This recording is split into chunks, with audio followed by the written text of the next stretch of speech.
All right, good morning. Um, Let me see.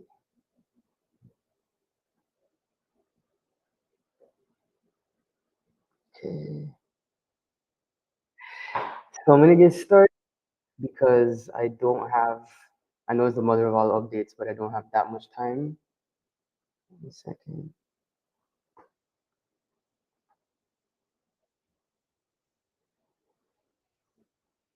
Mhm. All right, let us get going. All right. It's been a time, guys. We're trying to just get still with this restream thing. But anyway, starting off today, good morning. I know it's been a while since we've done a live. That was due to work travel, but nevertheless, we're here now, and we're gonna just see what we can get through. The hot drink of today is normally coffee, but actually, the hot drink of today is this. I woke up, my sinuses started a bit funny, feeling a bit stuffy, and I said, "Not today, Satan," because I have to travel for work on Friday, and I hate traveling when I'm not feeling 100%, which I'm sure is a sentiment everybody can feel. So definitely not trying to uh, be sick while I'm flying. In particular, why I'm flying and to where I'm flying. So, um, so yeah, I started right. So it's vitamin C today. I have coffee for right after the vitamin C. Um, and the hot take of the day is gonna take me a while to get through. So I'm gonna just skip to the word of the day and then double back. So the word of the day, according to Google's, is rapturous, which is characterized by feeling or expressing great pleasure or enthusiasm. So she was greeted with rapturous applause. Would be something that you could say. You know, when people just lose their mind, it's rapturous. If you've ever been to a Baptist revival, that too can be rapturous. So that is the word of the day. That's the only sentence I can think to work in because it also is a word that comes with certain connotations. It's not a word that I myself use very often. So yeah. And then to double back to the hot take of the day, and I don't want to spend too much time on this. I just wanted to mention it in light of some comments that I've seen, some things I've heard, young people as well talking about it. So I think it's important to discuss the phenomena of a dog whistle, a political dog whistle. So political dog whistle, and this is a term I've used before in Parliament, but I've never really explained it. A political dog whistle is a term that's used to describe coded language that conveys a specific message to a particular group while remaining innocuous to the general public. Innocuous, for those who don't know, means not harmful or injurious, not likely to irritate or offend. When someone is well grounded in their morals or values, a political dog whistle is less likely to work on them because they recognize that issues are very often intersectional, meaning a decrease or increase in one area will impact all others. Um, Using political dog whistles allows politicians to basically express controversial or discriminatory ideas without actually being held accountable for their words. And if we look at, for example, the United States, even in the Netherlands, you see terms that are used to serve as a dog whistle that resonates with a certain voter base. Welfare, for example, immigrant, for another, woke, for another. Um, and that voter base will ignore most of what else is said, even if it works against their best interest. So this practice, you'll hear it more often being criticized for undermining the integrity of the political system and actually eroding public trust. We have multiple examples of political dog whistles and propaganda in history, and I think the best one that I can mention, I think that would make more sense, especially in the ways that it can be explained, would be Nazi propaganda. I remember my first marketing class in university. My professor made a not much. It wasn't really a joke. It was actually quite honest, where he said that the one thing that the Nazi Party had going for it was they had amazing propaganda and marketing, and he's not wrong. To make something okay for an entire population, you have to dog whistle them into what they actually do care about. At the time, it was economic hardship. We heard it, and they blamed uh, the Jewish population at the time for all of that economic hardship following World War One. But in the background, there was also a lot of crazier stuff happening. So you basically had the burning of the Institute of Sexual Science, for example, which is something that I reference a lot in the past, and even now with my um, when I talk about activism in a whole. So the ISS was basically founded to perform, scientific research on the entirety of sexual life, and then educate German society on its findings. Mainly so Germany would not be a repressed or oppressive society, but a progressive one. It pioneered. One second. I'm just gonna possibly say my audio wasn't.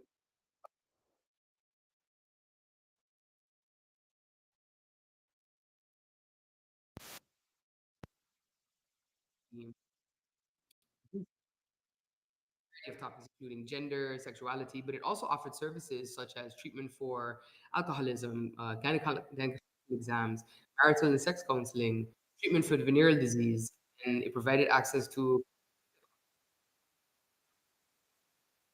education on these matters to both um, actual health professionals and the average German citizen. So when the Nazis took control of Germany in the 1930s, they burned it and its libraries to the ground. And essentially, they burned the books and the documents in the street. And who did the burning? Nazi youth brigades. A population of young people convert to that type of ideology. Not just that, but they also destroyed research related to exceptionalities in children and people with autism, ADHD, as well as committed what some have called in the medical world a psychiatric genocide, where they would actively target, sterilize, and or kill mental health patients, particularly those with schizophrenia. So when I hear a certain generation talk about how we didn't have this back in my day, all this, whether it's talking about mental illnesses, whether it's talking about ADHD or all of those issues, whether it's talking about the LGBT community, and it's, we didn't have this back in my day. Think about why someone burned that research to the ground. Um, so, respond to dog whistles, we ignore um, the very real consequences of the other stuff that someone is saying. And like I said, I don't want to waste too much time on that particular topic. I don't want to specifically mention what prompted this hot take of the day. I'm sure it's already been guessed, but that's essentially what I wanted to basically share and discuss. Because I think that, especially when I see local commentary on that particular event, it's very disheartening because there are a plethora of things that would happen to you based on the ideology that was being spread by that individual. And I really need to, I don't know, I think there needs to be like a paper written, and I've seen other content creators talk about this as well, where as a region, we tend to align ourselves with persons in other nations that do not have anything remotely in our best interest at heart. So yeah, so that was what I want to talk about in terms of hot take. It's vitamin C, and then moving on, I want to talk about the game of the month. Guys, I started playing Borderlands 4. I've never played a Borderlands game before. Disclaimer to the parents: this is not for your under 17 kids. I've never played a Borderlands game before, but I started playing it over the weekend, and I am in love. Definitely am enjoying it. The art style. I mean, I've seen Borderlands before. I've never played it. The art style, even the scripting, it's all very ostentatious, but also amazing. So definitely looking forward to continuing to play that and enjoying what it has to offer. And if you are on PC or PlayStation, feel free to because I think it is crossplay. But if you have a game tag, I know you weren't meant to have it. But yeah, diving right into the main topics that I wanted to cover because I am reading at Mac John A. Gum's campus today, so I do have to leave soon. Carifesta, last bit on that. I haven't really done a live where I update on everything that went on there. But essentially, we've now had some follow up meetings here on St. Martin. And now this next step is going to be putting who we talked to on St. Martin in touch with the Barbados individuals that we spoke to and to get the ball rolling on a variety of topics, most notably aviation education. I'm most excited about that. As I mentioned in previous press releases, the University of West Indies has a fantastic BBA and master's program in aviation management, which you can also come through with your commercial pilot's license. And as we start to look at geopolitical realities, I've always said it's important for the region to start looking inwardly to be able to meet these, fill these gaps on our own. So that's something that I'm looking forward to getting done. And then on the hair legislation, someone asked me for an update on that. So the amendment to the supervision of education law, which is actually has part of the hair discrimination in it, that has been sent to school boards for their feedback. So once that feedback is received, the amendment then continues through the legislative trajectory until it lands at the doorstep of Parliament for further handling. Now, I've told Parliament, let's expect it by Q1, Q2 2026. I believe the schools have until the end of September to provide their feedback, and then we go further from there in the checks and balances on legislation for St. Martin. When it gets to Parliament, as you know, with the handling of laws, you have a central committee meeting, and then further that goes into the technical elements of the legislation, and then after that to the public handling. Once it's voted on, the law will then, if approved, which I don't foresee any challenges with that, as most members of Parliament have asked for it, it continues through the process until it gets to ratification and then publication. So that is the update on that. As you may have seen, we had the announcement of the winners for the Dame Ruby Butte National Short Story Contest, our first ever annual Dame Ruby Butte National Short Story Contest. In third place, we had Mattia Reyes. In second place, we had Crescencia Matthew. And in first place, we had our youngest participant, Sana Lake.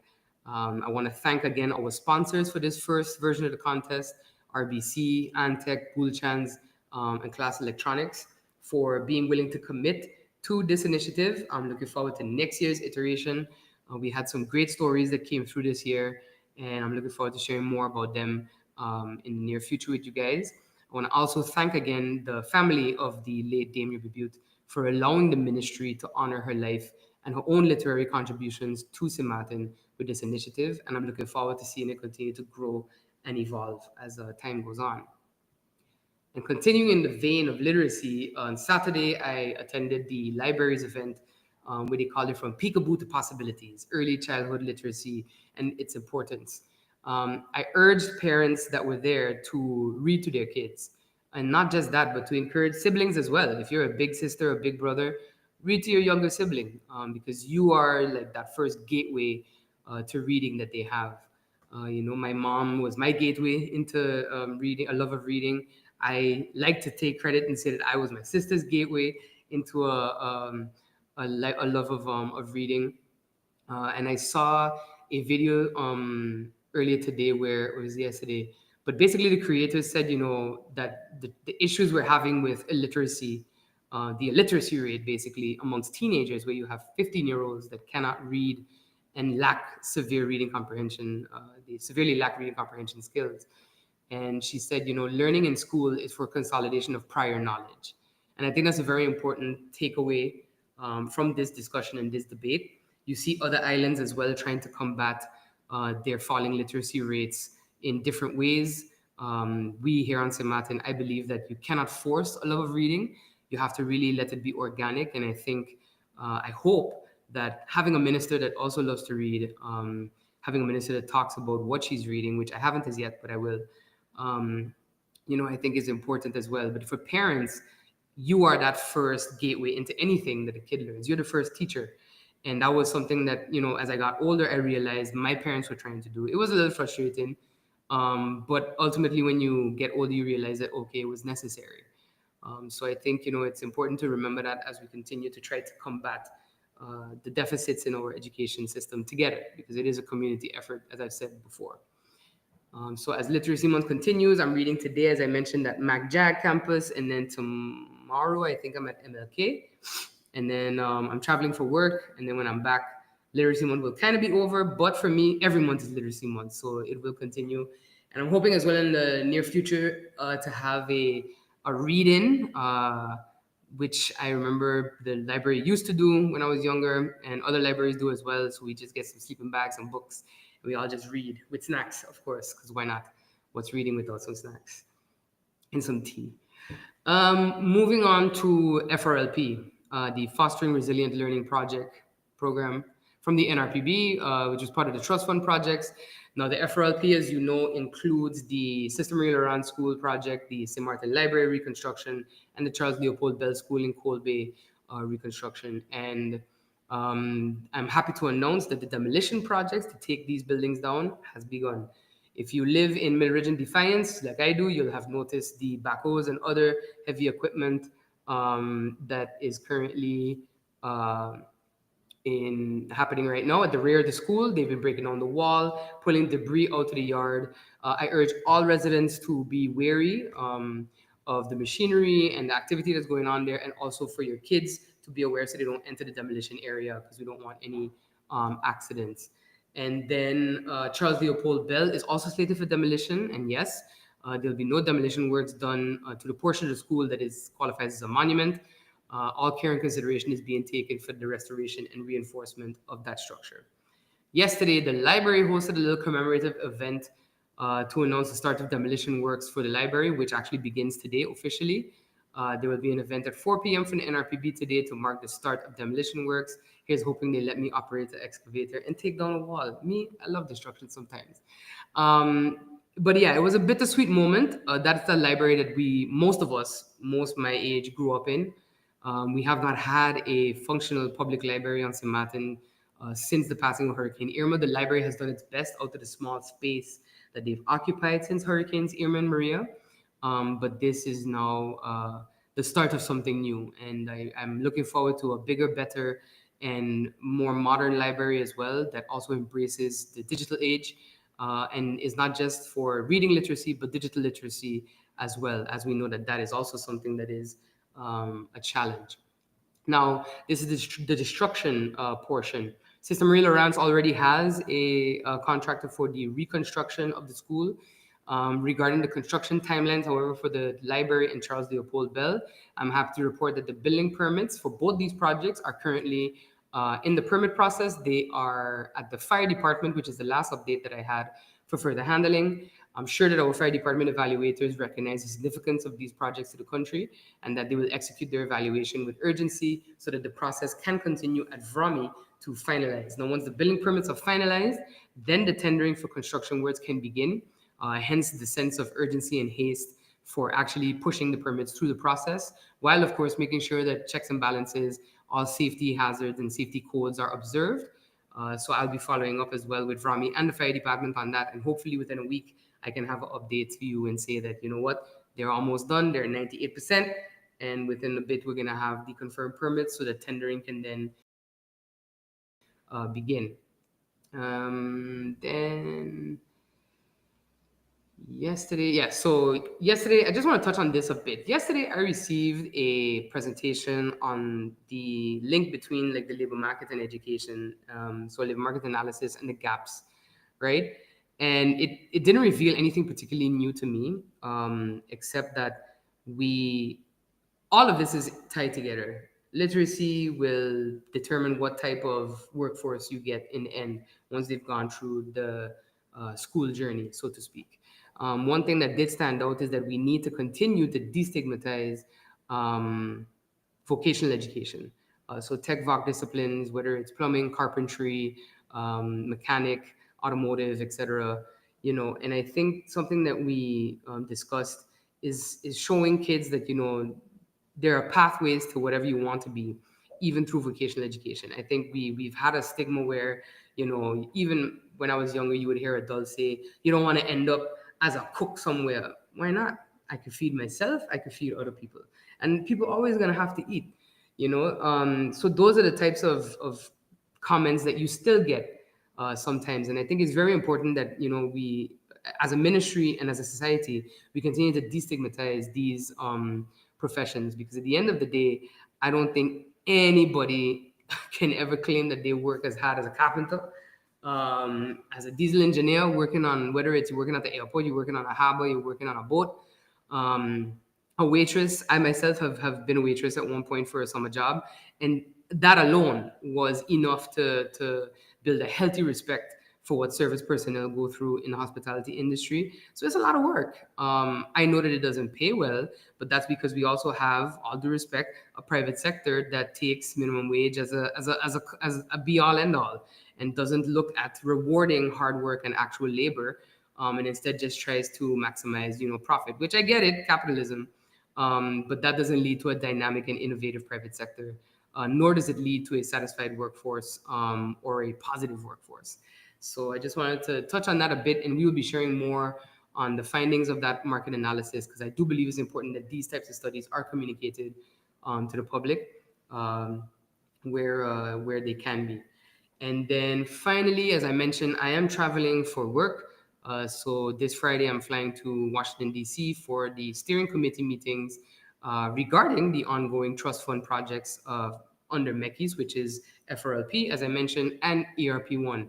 Now, ERP1 is the school gyms and sports facilities repair, where the contract was terminated with Zhenjiang Construction. And now we're currently in the process of finalizing retendering documents for that. So it's my hope that that can happen in parallel as these conversations are happening as well, to get general updates about ERP1. I have communicated what I want to see, which is that August 2026, our children are playing in their school gyms again. So that is a call to action for everybody, to get it together so that we can get it moving. That is pretty much the updates I have, guys. We are still in hurricane season, of course. We've passed my birthday, so we're kind of in a safe zone, but not really, because it's still until November. So make sure that you still have your go bag, you still have your bottled water, you're still preparing. We are still in the middle of the season, so make sure to keep yourself up to date and to keep scanning the Atlantic in case of anything that pops up coming off the coast of Africa, of course. So thank you very much. I appreciate everybody joining, and I will be doing a live. I'm gonna commit to doing one next week. It might not be at this regular time, but from DC, I will commit to doing a live, so that we can keep these updates going, because I don't like missing them, because I do know that people keep asking me for them when they see me in the street. I can't buy groceries without someone saying when is it coming back. So yeah, that's a welcome back. So thank you again for joining. I'm gonna head to MacJag right now to read to the kiddos, and tomorrow at MLK. And I urge everybody, if you feel like you want to read to a classroom full of kids, it's honestly real fun. Yesterday, I read at Learning Unlimited to grade 2, Teacher Yoli's class. That was really fun for me as well, because you get to hear what the kids are thinking. The younger they are, the wilder the things they say. But the kids are all right. So looking forward